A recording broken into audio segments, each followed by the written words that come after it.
covering all things professional wrestling. A show by members of the Boston Open Nation. Welcome to the Nation's Corner. Here are your hosts, the Nation's Corner crew. Good evening, Nation's Corner friends, family, and fans. Welcome to yet another edition of the Nation's Corner, live on a Saturday night, talking all things pro wrestling as we do.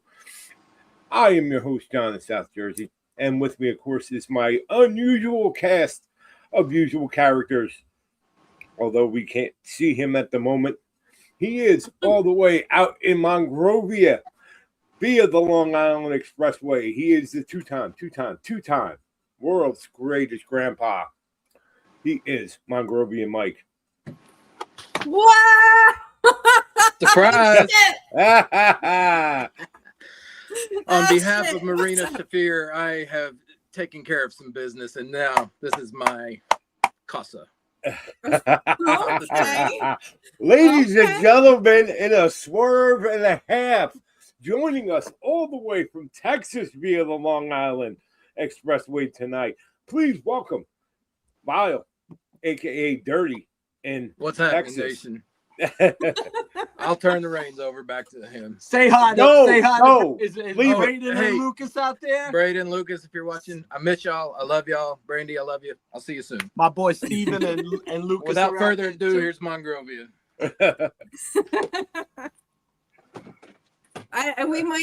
We might have some people who'd rather see Dirty. Yeah, I don't know. I'm Well, I one. didn't shower Hi, today, I'm some so people. Does that count? Oh, I Jesus am Christ. some people, but also after all that, of course, you all know her as the social media media maven. He just of the posted Nation's love you, Corner. Dad. She's also one half of the greatest tag team, intergender tag team, and tag team in all of professional wrestling. She is the lovely and talented one half of two breasts and one leg, or as we call it, the three-piece with the side, and that side is GFY. She is the amazing Debhausen. What's up, Deb? What's up? Yeah, it's a great night. We're gonna talk some wrestling. There's a crap ton of stuff going on tonight that is all gonna be awesome. There's so much stuff happening. Shout out to Ezra in the chat. Ezra in Northwest Indiana has had some rough weather lately, knocked out the power. So hopefully you guys have power back soon. So yeah, Absolutely. shout out, well wishes to the family. Hey, the we got- positive side of that is he can't turn the lights on and look in the mirror right now, so he's got that going Damn. for him. Well, that's Damn. Sorry, Ez. No, hope you. Yeah, we can't wait. we till got you get a that thing ton back. to get into about not only what's going on tonight, but what went on all throughout the week and coming up. So yeah, where do you want to start? Why don't we just start with what happened last night? Of course, SmackDown was live on USA last night, and first and foremost, before we get into any other discussion, Chelsea Green, absolutely bravo in a 22-minute segment involving a lot of big-time people, and those of us have been a fan of Chelsea for a long time. It's very true. The girl will take. Wow. I salute you, Chelsea. In Chelsea, we trust. But We do. she could take 30 seconds and make it memorable, make the most of it. She got 25 minutes last night, and it was absolutely fantastic. And it didn't involve any physicality on her part because, of course, she is injured. And Right. I'm sure there's a ton of clips out there, but listen to what she says, because it wasn't Chelsea Green, the wrestler, talking. It was Chelsea Green, the person, talking. Yes. And It was whatever her shoot name is in real life. It was that little girl. It was that girl, that woman, speaking from the heart. Yeah, John. She You know what? She had, like you said, you know, and I was talking with Dirty about this before the show. People like her and like Ren Sinclair and, you know, Tony Storm, like they could take, you know, 5 seconds of on screen and control it. And that's what you not only are they good in the ring, which she also is too. And she's going to prove with this now, because now she's got to come back. She can't be the jokey, you know, take everybody's finisher and get thrown over the top rope or a Rumble, Chelsea. She's going to be an ass kicker. And we know she can move. I mean, she was in Lucha Underground. We saw her as Laurel Van Ness, you know, in TNA. So that doesn't matter. What matters is we knew she was able to entertain us and make us laugh and cheer for her that way. Yeah. But if she didn't get you in the feels, you are not human, because she even got this old man with his sprinkler on, his hose on the front lawn, yelling at everyone to get off. She got me in the feels. Yeah. You know what I mean? Like, she really got me, and it was perfect between her and Nick Aldis, because the way she brought up his real things, you know, and it was just perfect. And then the perfect swerve was fucking good to come out of fucking So we were like, oh no, this is gonna be like, I was like, I don't know what's going on right now, but this is gonna be fun. Yeah, I was watching the clip this morning, and you know, I had seen on social media last night kind of the gist of what happened. So it's like, all right, I'll catch this clip. And Gunther coming out was like, what does he have to say about this? And then it was like, he's insulting Nick Aldis right in front of Nick Aldis. Like, right. You know, we can't put aside the aesthetics. This is the Chelsea coming out with that, with that the bruise and everything. So that is Britt Baker full of blood. And thunder. That is, you know, that's Becky Lynch walking up the steps and turning around with a busted nose. That's something that you can't, you know, you have to cash in on it. It's like even Jade Cargill too. She even has the little. She's keeping that scar. She could get plastic surgery, get rid of that scar. She's gonna keep that little scar on her face. It's as long as she doesn't. Listen, as long as she doesn't do it like Don Callis and keep coloring it in. Well, Don Callis painted it in a little, you know. Well, and your public service announcement again for the week. Also, fuck Don Callis. Yeah, also by popular demand, fuck Don Callis. Yes, but besides that, the SmackDown was super strong with that opening. We had some title changes. We have new champions, like almost across the entire SmackDown landscape right now. We have new tag team champions in MFTs, Tala and Tama Tonga, with King Haku, which, we know you have the toy. The King. I am absolutely thrilled that King Haku is now back on our TVs. Yeah. This is a legit legend, a legit badass, and I don't always agree with everything WWE does, shocker, but I always thought that they were missing the boat with the Tongans, and I think now that they got something that will absolutely propel them to be the stars that they've always had the potential to be, and especially with Haku, it just adds that extra air of legitimacy to it. But they beat, it was a 3-way match with Truth and Damian Priest, who were the WWE Tag Champions, and the AAA Tag Team Champions, the War Raiders, which I'm glad to see them have something, because they're a tag team I've known for a long time. You know, back to their original War Machine days and old Ring of Honor. And again, how close are they to the old, to the War Machine days? Right now they're pretty damn close. You know, in the presentation and everything. Really, we're Vikings and they're and as much as I'd like that, this is more. I'm going to say this is more Smash their Mouth. wrestling. Yeah, and more they have much better success as War Machine than anything else. They remind me of going back to that old Smash Mouth style, Powers of Pain, Road Warriors, Demolition, and it's just big beefy guy. That's what it was like. And then I think what they're doing is, like you said, it's working for them in the sense like they don't need a silly gimmick. Like, just have them be beasts and they can tear people's heads off. Yeah.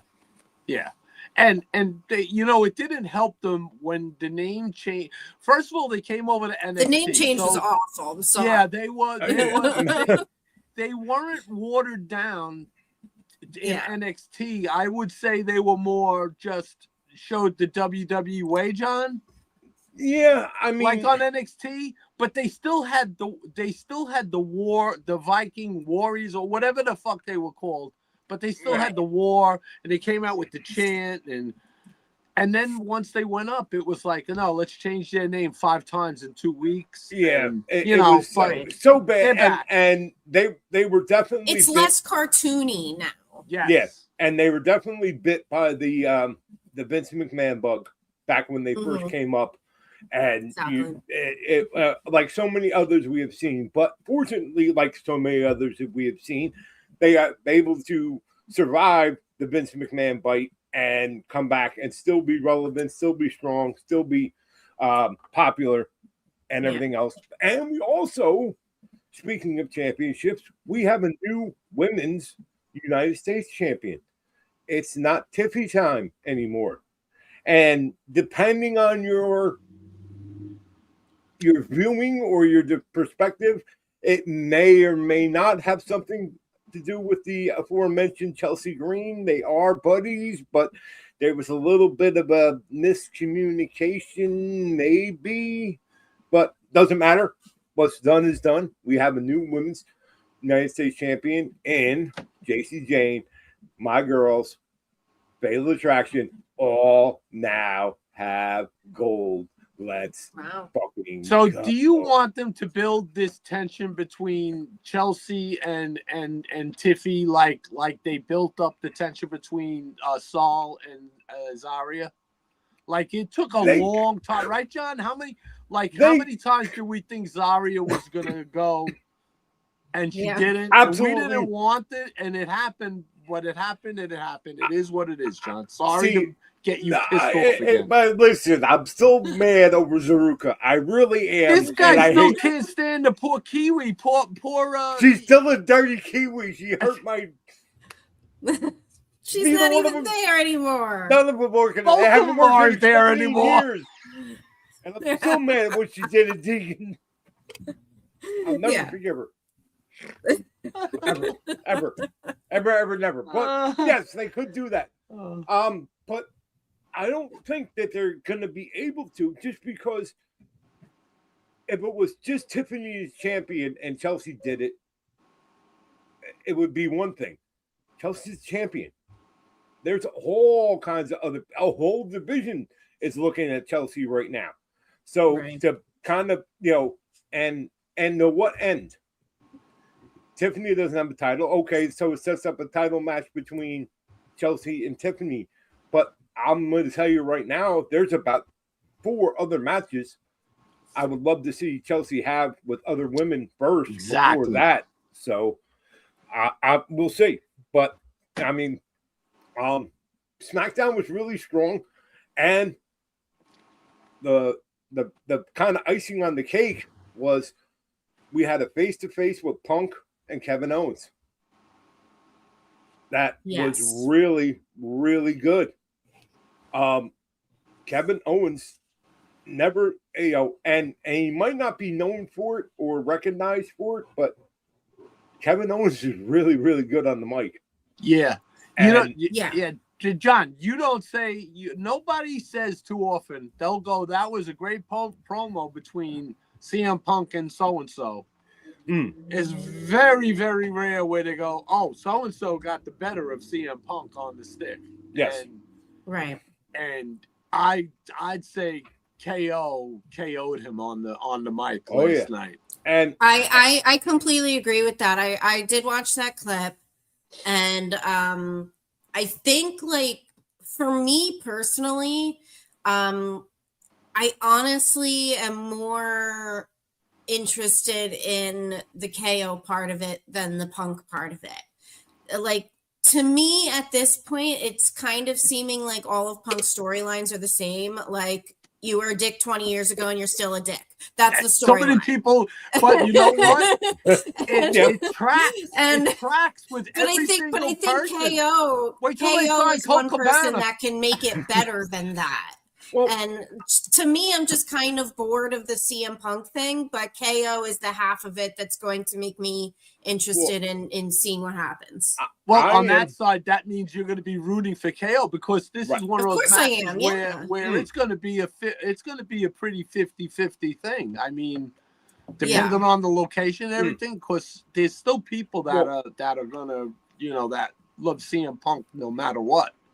I Yeah. love the fact that and WWE has gotten a lot better with this as of late, especially in the Triple H era.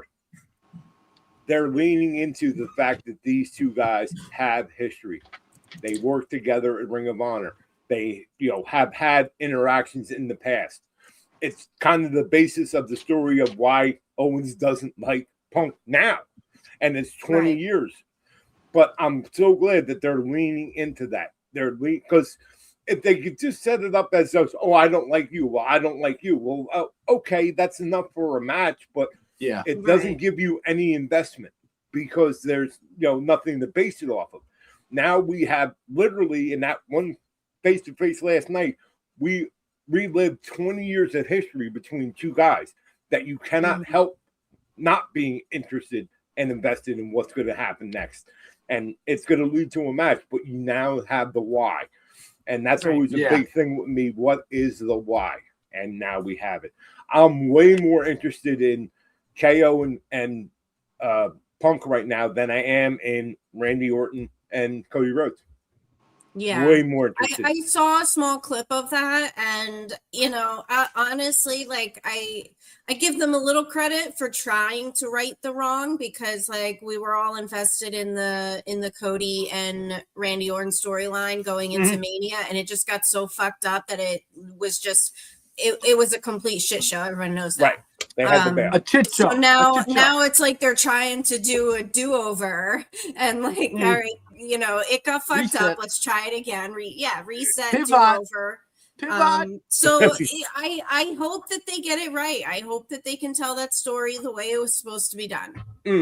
I have a feeling they will. It's going to be interesting to see where and how it plays out at. And At the end of the day, you're getting a match between Randy Orton and Cody Rhodes, Right. which is once Yeah. once the bell rings, it's going to be pretty. And as someone who intense. watches wrestling for matches, Yeah. that's a Right. match that's going to Exactly. be amazing. all right. And one last thing from me on SmackDown last night. Shout out to Matt Cardona going to there, taking an ass whooping from Gunther just to support his wife and standing up for. Good job, Matt. Oh yeah, Shout out to hey, Cardona. I have an elder rant. Listen, like, equal time, man. I rant on other shit, man.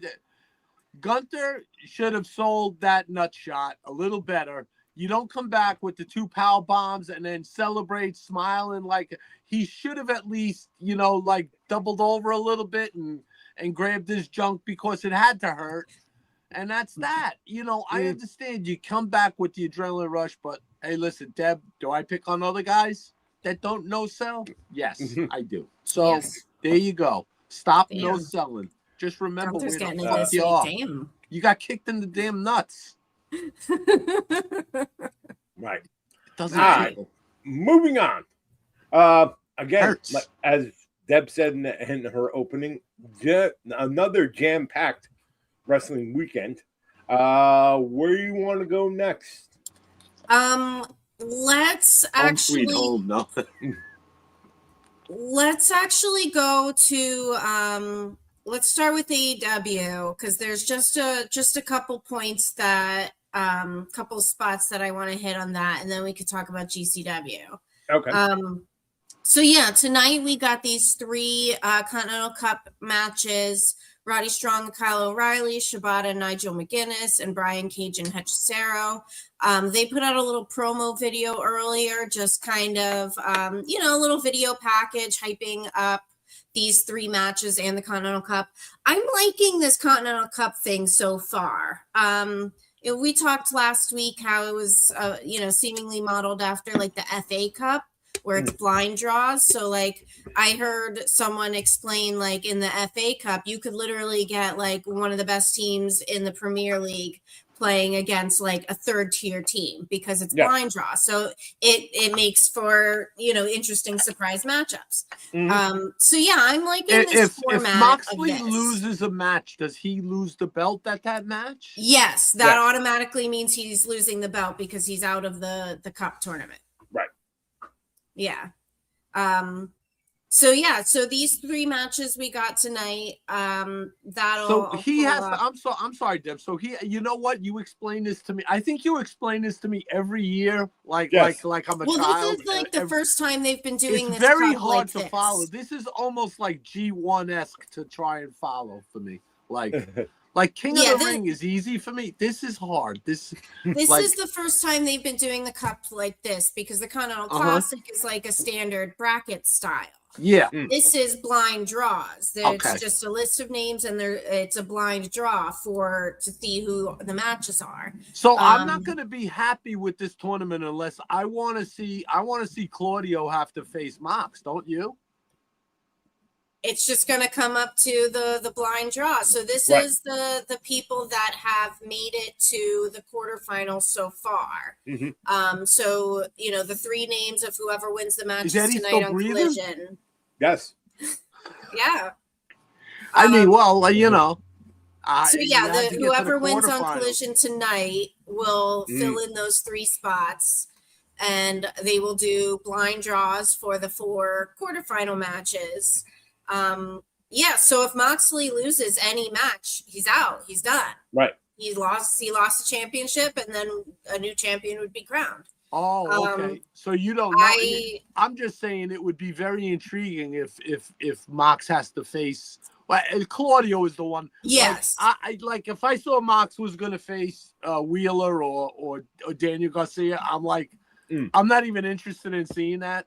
Right. But if I see it's like Claudio has to face Mox or Pac has to face Mox, that would be really interesting. And how about if like Claudio has to go through Pac or vice versa, and then they have to go through Mox, right? Or Mox has to go through both of his guys.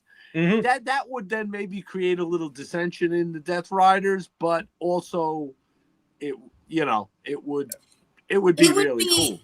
It would be really cool, like for storyline aspect for the Death Riders, it would be interesting because if Mox wins, then then that's just kind of another thing that he has over the other guys in the group. But if like you said, if Claudio goes against Pac, and if Claudio wins, then that's a possible power struggle going on. I mean, if TK wants to go real cutting edge, you should let Marina, enter it. Well, that's, you can always pull that trigger. She'll choke every one of those mothers out. Yeah. She'll choke out the whole Death Riders.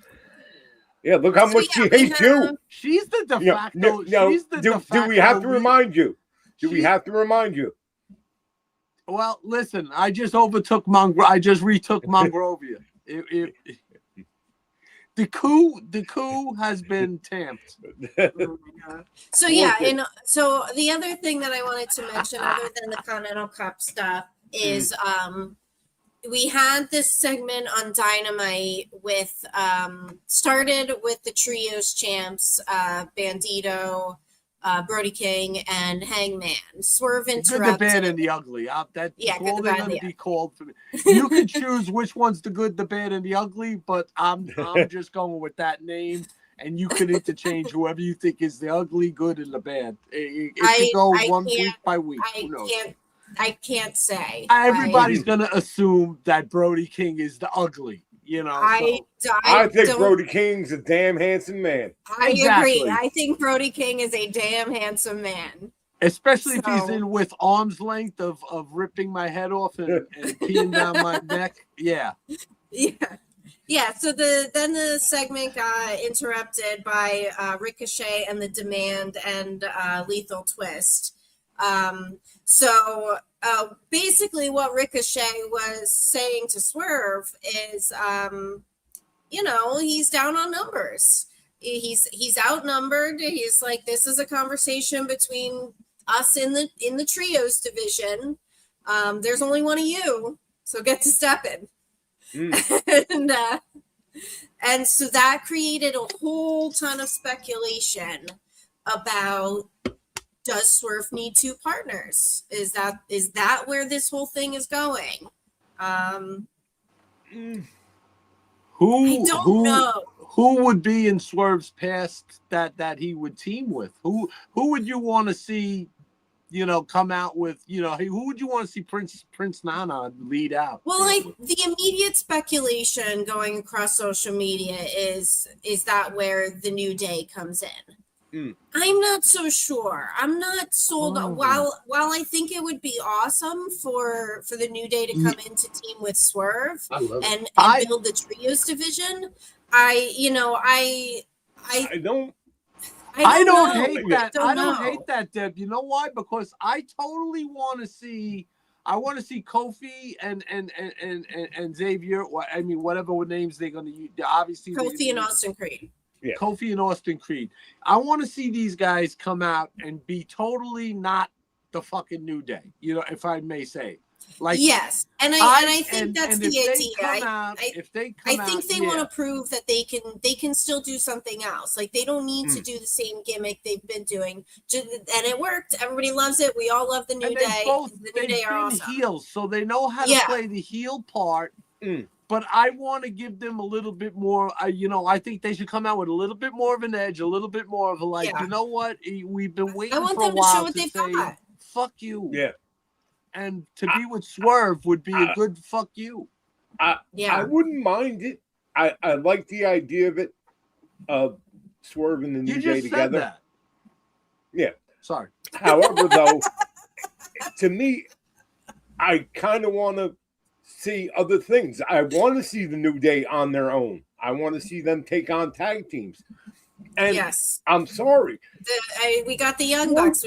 We got Cope and Cage. And I'm sorry, Swerve Strickland. Oh. What? Joining us live and on location. What up? Hopefully nice of you to join us. Yeah, I've been doing my duty out here and driving all dang day. You're not driving at the moment, though, right? You're No. We're responsible. The greatest driver of all time would not do something like that. Yeah, he would. Anyway, you dropped those urine bottles off underneath the bridges, man. I'm not seeing all you truck drivers do that. You ain't blaming this all on the Swift drivers. Yes. But to finish my thought, yes, Swerve has been a main eventer and a main singles guy in AEW for a long time. I'm sorry. Swerve in the tag team, Swerve in the trios, anything like that, that's a step back for Swerve. As cool as it may be, Swerve is a main event, main story guy. And I don't, like I said, it would be cool, but I don't want to see nothing long term with it. You know what? I would agree with that for sure. I don't think TK operates that way, and I don't think it won't work letting him be with a faction, because he can always be, you know what I mean? It could be, it's always like that 4 horsemen thing. Like the two guys can have tag belts or lower belts, the mid titles, and he could be the main guy with the title, or vice versa, and maybe, who knows? It could be they could get together, and then down the line, when you want to turn Kofi face and really have a Kofi Mania moment, where he doesn't, you know what I mean? And then you will have history, but and so I think that's a really important point, because with the New Day, I think at this point everyone kind of assumes it's pretty much a guarantee. I don't know if there's any sort of doubt left out there, you know. Right. But and everybody's really excited about it, and I think people are gonna have to keep in mind that we can't do everything all at once. We gotta have patience with it. Let them have a storyline with someone, and then like time will go on, and there will be time for other things. And I think that's an important point, because everybody's going to be like, oh, I want to see them have a match with this person. I want to see them have a match with this person. We can't do everything all at once. Right. Oh, there's so much to run back, and so much. I mean, there's so much you could do. And in AEW is the land of factions anyway. So it's really you really have you got the Hurt Syndicate. You have so there's so many right there. You have the demand, and you have the demand, and maybe that's why they could build the trios exactly because you have all these groups. Yeah, they could run back Swerve against Ricochet and have like some like Swerve, Ricochet, Demand, and Kofi, and forget about it. That's There's so many groups. I remember saying this to Tony a little while ago. I don't know, maybe a month or so ago. Tony Khan. I wish I had Tony Khan's money. Like AEW has a lot of factions, a lot of groups, a lot of trios. And one thing that I like about the AEW style of storytelling is that there are a lot of different groups, but there's a lot of connectivity between everything. The connective tissue, it's not like this person is in a feud with this across. person, and that's completely separate from this other person having a feud with this other person. Right. Like, so many things are so connected. Like, one person, and Swerve said it in his promo on Dynamite, he has had, he has had issues and he has had battles with Bandito, Brody King, and Hangman Page, all separately from each other. So there's a lot of like connective tissue. It could be that meme from Always Sunny. Yes, with him with all the red shit. It's like that. Like, that's how AEW storytelling is, and that's one thing that I like, because I think it keeps you on your toes. Well, it always makes sure that you, and one thing about AEW, and they have proven it time and time again, just because of various reasons, injury, who's out, who's available, who's not available, the stories continue, and they can pivot and move in and out of different stories very quickly, very easily, almost seamlessly, just because everybody has some sort of even the smallest backstory with somebody else.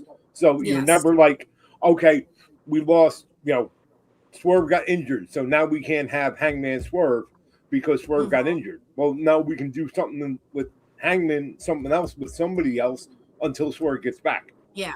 And that's the benefit of having such a deep roster is, over the course of the last, year and a half, we've had periods where Swerve's out, Ospreay was out, MJF was out. A lot of the top tier, Hangman was out. And a lot of the top tier guys can, go away for a little bit, take some time off, do whatever other projects they have going on. And, things are going to be okay. Like, they could carry on, they have other stuff that they can do. Yeah. And so I want to point out Seth's comment in the chat there about the Dark Order. For those that don't watch Ring of Honor, we had a very interesting thing happen last week with the Dark Order. So Preston Vance, he was 10 in the Dark Order. He's been with the frat house, Griff Garrison, and Jack Davison for quite a while.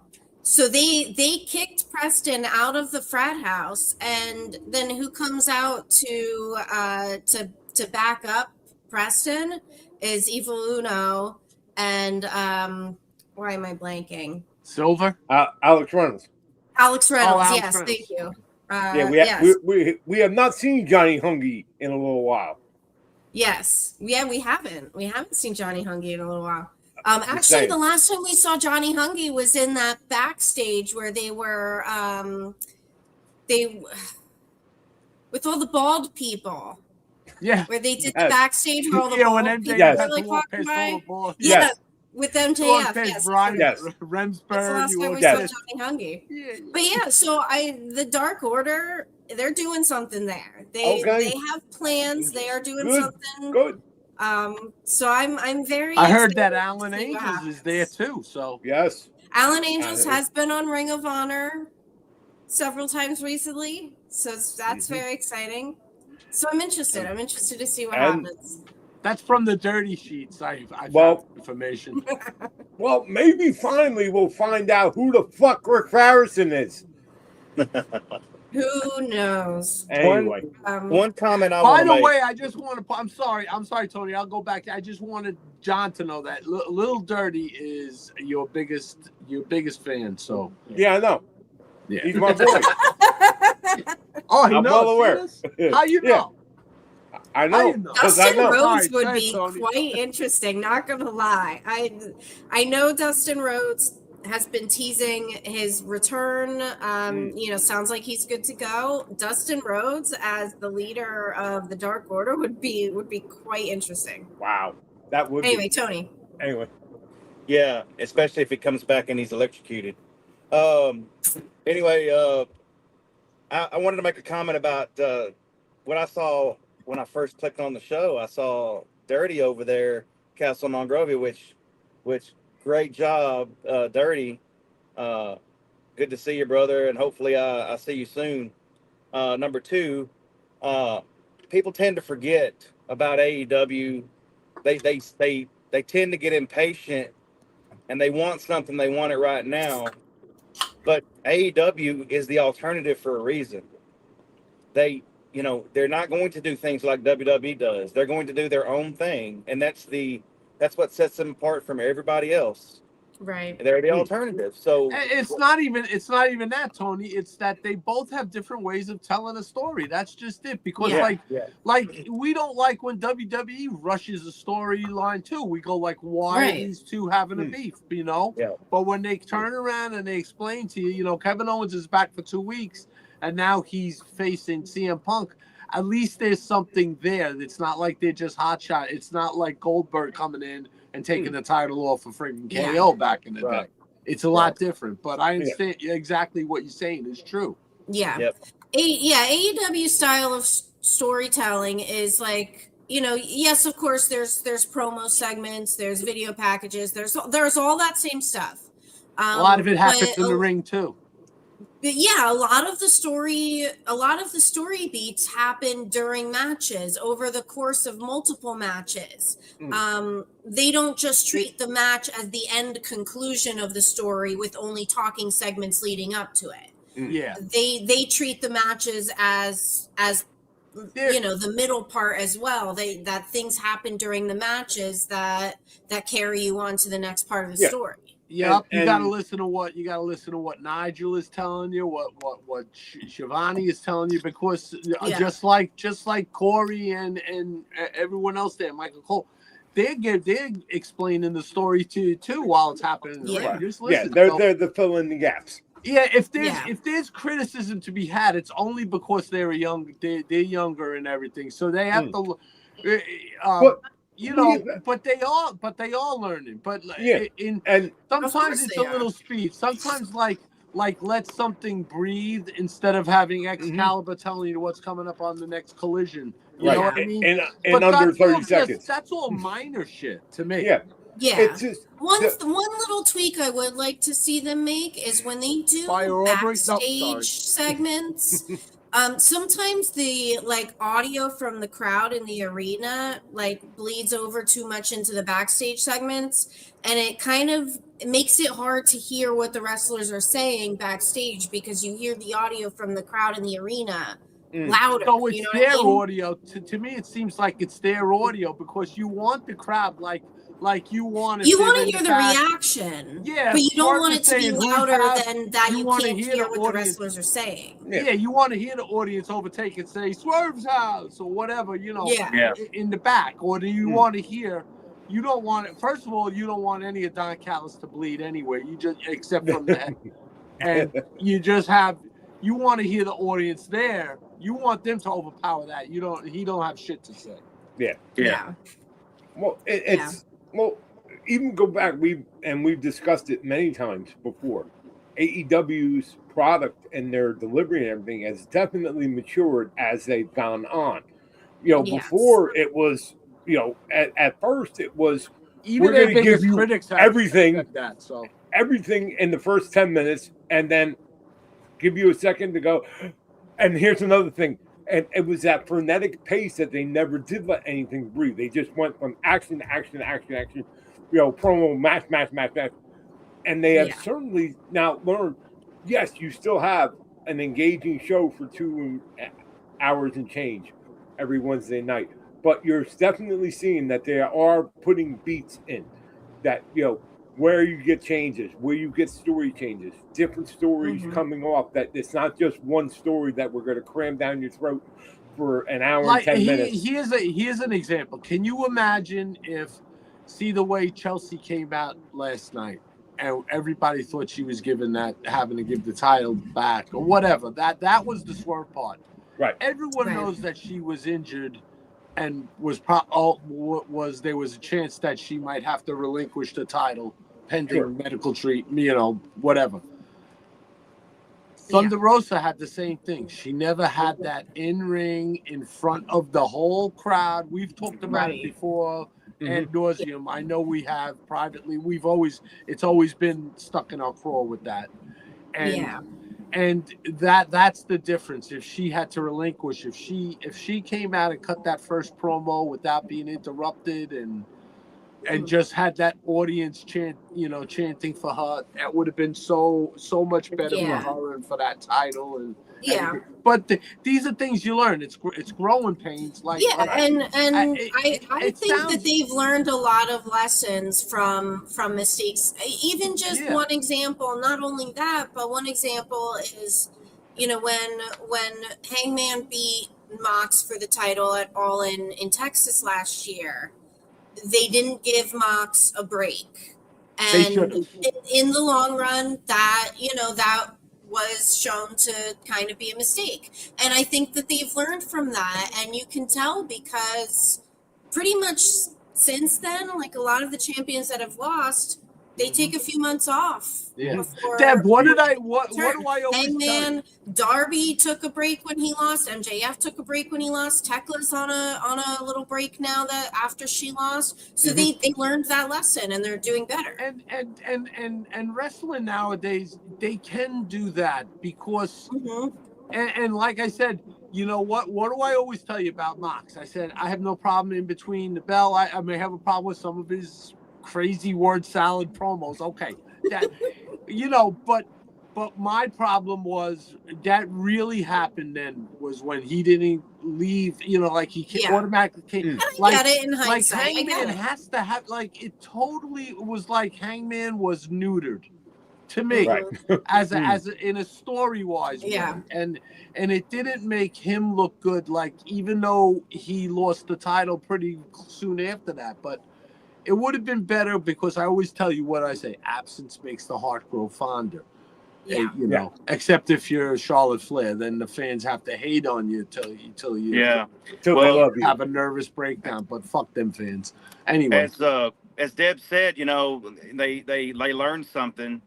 And if you ain't learning, you ain't living. Right. What, Deb? What pop did Mox get when he first came back after he was gone for a couple of months, getting sober and clean and fixing up life? Exactly. He came back to the biggest baby. That's why I always agreed with Bully, no matter what.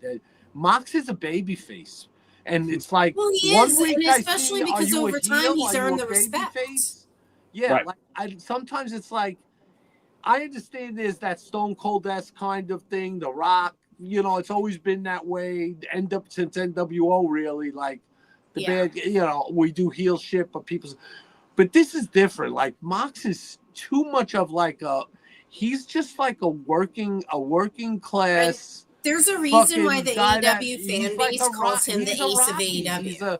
He's the guy that looks like he's punching sides of beef, working out, and he's not in some fancy schmancy gym, which they do point that out. They show that they work out in the bowels of wherever they are. But have you seen him lately? He looks he looks jacked, like he's in the best shape of his life. Yeah, The AEW fans call him the ace of AEW. He has earned the respect. He's been there since the very, very first show, the very first Double or Nothing. He has been very loyal. He has shown that he will live and die for this company. Mhm. And yeah, the fan base loves him for that. just let me set off the sickos. Uncle Bully should teach him how to sell. He'll show Oh, him. stop it. Stop it. Speaking of living and dying, ladies and Yes. gentlemen, it is one of the most wonderful times of the year. Of the year. Oh, Tonight, sweet home. in mere moments, we are kicking off Homecoming weekend for Game Changer Wrestling from Yes. the beautiful basement of the Showboat in Atlantic City. Night one is kicking off, and OMG. This is going to be a special show, y'all. This is gonna gonna be a really I fun only good. have show. 2 words to say to you: savage, fucking gnomes. Wait, that's 3. Sorry, 3 words. Tony, what are you doing? What are you doing? Are you dropping a deuce? Wash your hands. Oh, your audio's all fucked up. It is. Your audio's fucked up. Justice for Tony's audio. Later, brother. Later. Technical difficulties takes him out He of the sounded action. like Yeah. he sounded like Kane. Whoa. Anyway, whoa. Ooh.